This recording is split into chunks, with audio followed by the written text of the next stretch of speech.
How does a magician at the absolute peak of his powers perform the ultimate trick and make himself disappear from the very top of the game? This is the story of a fleeting genius, a cautionary tale of dreams and destiny. It's a story you won't want to miss, so make sure you're subscribed with notifications on for more legends of the Football League. Every great magic trick, they say, consists of 3 parts. The first act is the pledge. The magician shows you something ordinary, a bird, a deck of cards, a man. He presents this object for you to inspect to see that it is real, unaltered, normal. But of course, it probably isn't. Our pledge, the pledge of Philippe Coutinho, Correa, begins on the most ordinary stage imaginable, the sun-scorched, unforgiving concrete futsal courts of Rocha, a working-class neighborhood in the sprawling north of Rio de Janeiro. Here was a small, almost painfully shy boy, seemingly swallowed by the vibrant, relentless chaos of Brazil. On the surface, nothing seemed extraordinary at all. But on those dusty courts, under the constant hum of the city, he held a secret. The ball, a simple stitched sphere to everyone else, was for him a living, breathing extension of his own will. Futsal, with its suffocatingly tight spaces and its demand for thought that moves at the speed of light, was his sanctuary. It wasn't just football. It was a profound education in the art of illusion. It taught his feet to dance faster than a defender's mind could react, to discover impossible geometric angles, to make the ball vanish and reappear in the space of a heartbeat. He was discovered, as so many Brazilian prodigies seem to be, by scouts who looked at him and saw not a boy, but a spark of something divine. He was brought into the hallowed youth academy of Vasco da Gama, a club whose very name is steeped in Brazilian football history. Here, the concrete cage of futsal was suddenly replaced by the vast, intimidating green expanse of a full-sized pitch.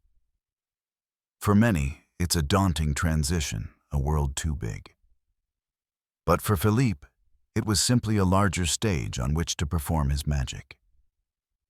Yes, he was small, but that low center of gravity became his greatest weapon. He could turn on a sixpence, his body fainting one way, while the ball, tethered to his toe by some invisible elastic string, pirouetted off in the other. Defenders were left grasping at air, mesmerized. The whispers began to circulate. In the stands, in the press boxes, they spoke of a new mea atacante, an attacking midfielder who possessed the strategic vision of a chess grandmaster and the nimble feet of a ballet dancer. And soon, Europe, that promised land for every young South American talent, began to take notice. Before he was even a household name in his own country, the giants came calling. It was the Italian behemoth Inter Milan that won the lottery, securing his signature for a modest fee when he was just 16 years old. The deal was done, but he would have to wait until his 18th birthday to make that momentous journey across the Atlantic. He was presented to the Inter fans as the future, a living pledge of the brilliance that was to come. The world had been shown the ordinary boy. Soon they would see the trick. The second act is called the turn. The magician takes the ordinary something and makes it do something extraordinary. Philippe Coutinho arrived in Milan in 2010, a boy stepping into a world of men. Serie A, then as now, was a league of brutal tactical rigidity, of defensive fortresses built by masters of the dark arts. It was the polar opposite of the free-flowing improvisational samba rhythm of Brazilian football. For a player like Coutinho, a creature of pure instinct and creative freedom, it was like asking a hummingbird to fly in a perfectly straight line. He showed flashes, of course he did. A dazzling slaloming run that left defenders in his wake. A perfectly weighted through ball that seemed to bend time and space. A wicked dipping free kick against Cagliari that curled over the wall and crashed into the net, a stunning hint of the sorcery he held within. The fans saw it. The coaches saw it. But consistency was a phantom he simply could not grasp. Nagging injuries hampered his progress, and a constantly revolving door of managers at Inter meant he was never able to truly settle to find a system, a coach who would build their church around his unique and delicate talents. He was a luxury, a beautiful, fragile ornament in a team that demanded functional industrial steel. The magic was there bubbling under the surface, but the trick just wasn't landing. He was lost in translation. A loan move to Espanyol in Spain proved to be the key that finally unlocked the cage. Under the guidance of a young, intense, and brilliant Argentine coach named Mauricio Pochettino Coutinho, was given the one thing he craved above all else: trust. Pochettino didn't ask him to change to conform. He simply said, "Be yourself." And in La Liga, for one brief sun-drenched half-season, the world finally saw the real Philippe. He scored 5 goals in 16 games. But it wasn't the numbers. It was the manner in which he played, with a radiant smile back on his face, a confident swagger in his step. He was the team's creative nucleus, the artist finally given a blank canvas. The turn was happening. The ordinary boy was starting to do extraordinary things. This spectacular revitalization caught the eye of Liverpool. In January 2013, for a fee of just $8.5 million, they brought the Brazilian to Anfield. It would prove to be one of the greatest bargains in the club's illustrious modern history. In the raw, passionate, emotional cauldron of English football, Philippe Coutinho had found his home. At Liverpool, he was no longer just Philippe. He became Mágico, the little magician. Under Brendan Rodgers, he was a vital cog in the thrilling, beautiful, and ultimately heartbreaking title challenge of 2013-14. His sensational winning goal against Manchester City, a whipped shot into the far corner that sent a delirious Anfield into utter pandemonium, served as the season's glorious high watermark. But it was under the stewardship of the charismatic Jürgen Klopp that Coutinho ascended from a great player into a bona fide global superstar. Klopp's heavy metal football was the perfect orchestra for Coutinho's genius. He wasn't just a player, he was the conductor.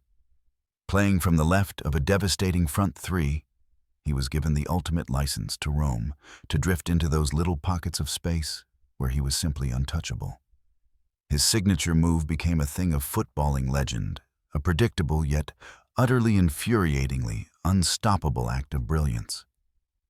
He would receive the ball on the left flank, jink inside onto his favored right foot, feint past 1, 2, sometimes 3 bewildered defenders, and from 25 yards out, unleash a curling, dipping, magnificent shot that would arc with geometric perfection beyond the desperate dive of the goalkeeper and nestle into the top corner of the net.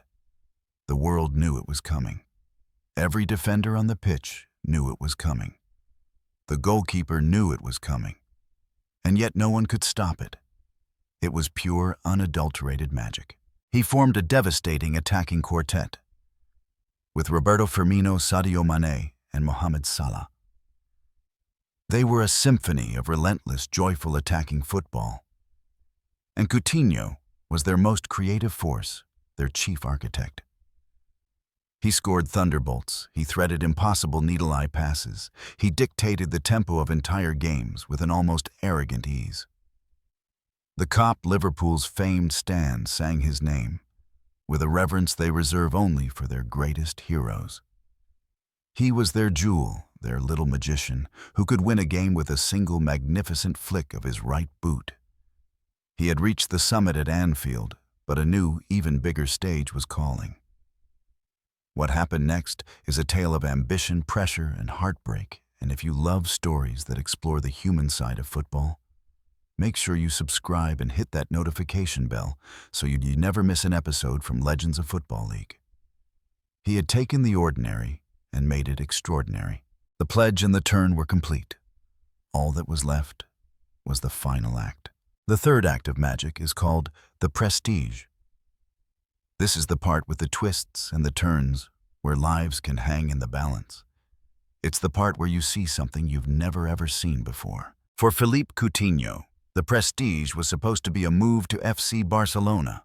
The Catalan club was more than just a team. It was an institution, a symbol of footballing purity and artistry. For a Brazilian playmaker, Barcelona was the ultimate destination, the hallowed stage where legends like Romário Rivaldo and his idol Ronaldinho had enchanted the world. It was his dream. And in the summer of 2017, Barcelona came for him. What followed was a painful public and protracted transfer saga that soured his perfect relationship with Liverpool. The club, building its own empire under Klopp, refused to sell their prized asset. Coutinho, with his heart already at the Camp Nou, submitted a transfer request. He cited a mysterious back injury that conveniently kept him out of Liverpool's team. The beautiful connection between the player and the adoring fans began to fray to crack. For the first time, the magic was tainted by the ugly, cold business of modern football.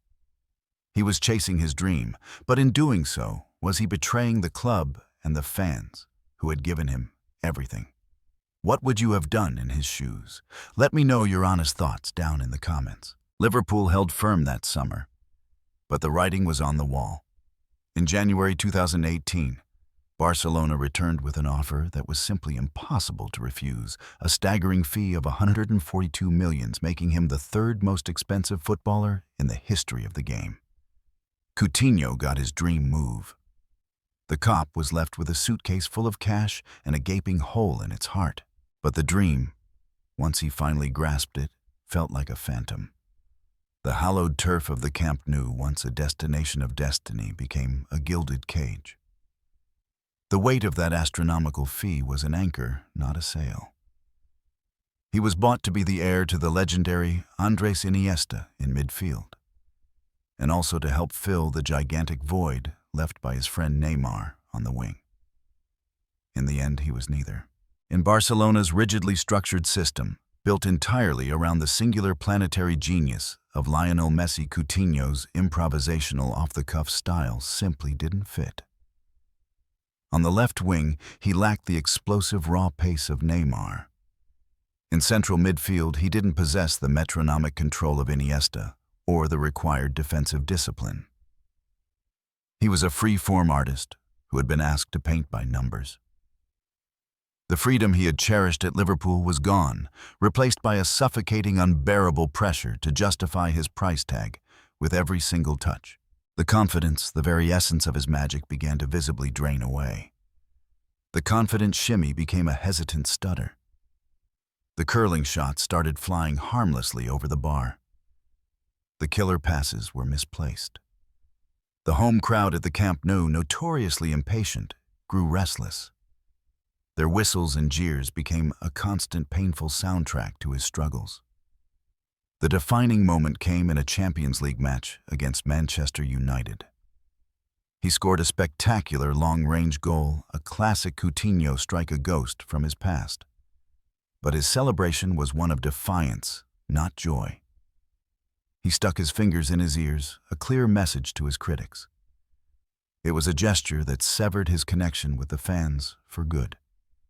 He was a ghost at the feast, the world's most expensive misfit. A loan move to Bayern Munich offered a strange, almost surreal interlude. In Germany, he found a measure of success, contributing to a team that won the treble, the Bundesliga, the German Cup, and the Champions League. And in one of the most bizarre, cruelest twists of footballing fate, Coutinho came off the bench for Bayern in their Champions League quarter-final against his parent club, Barcelona. He proceeded to score 2 goals and provide an assist in an infamous, historic 8-2 demolition of the very team that held his contract. It was a moment of supreme tragic irony. He had reached the absolute pinnacle of European football, but as a loanee, a mercenary, a walking, talking, goal-scoring reminder to Barcelona of their catastrophic mistake. Yet even that triumph couldn't resurrect his career at the highest level. Bayern politely declined to make the move permanent. He returned to Barcelona, a problem they still couldn't solve. A move back to the Premier League with Aston Villa, managed by his former Liverpool captain, Steven Gerrard, seemed like a fairy tale in the making. His debut was electric, coming off the bench to score a goal against Manchester United to announce his return. The old magic flickered once more, but it was only a flicker. The consistency never fully returned. The flashes of brilliance became rarer and rarer, the magic harder and harder to summon. Eventually, the European chapter of his story came to a quiet, understated close. He moved to Al Duhail in the Qatar Stars League, a destination often seen as a final lucrative payday for stars whose light has begun to dim. The grand roaring stages of Anfield, the Camp Nou, and the Allianz Arena were replaced by smaller, less demanding venues in the desert. The story of Philippe Coutinho isn't a simple tale of success or failure. It's a cautionary fable about dreams, choices, and the delicate, almost mystical ecosystem a unique player needs to truly thrive. Was the Barcelona move a mistake? In hindsight, it was an unequivocal disaster. He traded a kingdom where he was the undisputed king for an empire where he was just another courtier. He left a system built to amplify his every strength for one that mercilessly exposed his every weakness. His career is the prestige. It's the shocking twist you don't see coming. The magician, at the very height of his powers, performs his greatest, most unbelievable trick. He makes himself disappear from the very top of the game. We saw the ordinary boy from Rocha. We saw him perform the extraordinary at Anfield. And then we all witnessed the baffling, heartbreaking, and unforgettable final act. Philippe Coutinho's legacy will forever be debated. Was he a true great whose peak was simply too short? Or was he a phenomenal talent who made one catastrophic career decision? Perhaps the truth is that magic is by its very nature fleeting. It isn't meant to be analyzed or systematized. It is meant to be witnessed, to be felt, to leave you breathless and wondering, how on earth did he do that? For 5 glorious years at Liverpool, Philippe Coutinho made millions of people feel that magic. And in football, as in life, sometimes the memory of a perfect trick is more than enough. And that's where this incredible football story concludes. What a journey, right? I'm so eager to hear your thoughts. What moment stood out to you the most? Did this player's struggle resonate with you? Please share all your opinions, your favorite moments, and any questions you have in the comments below. I truly love reading them and building this amazing football community with all of you.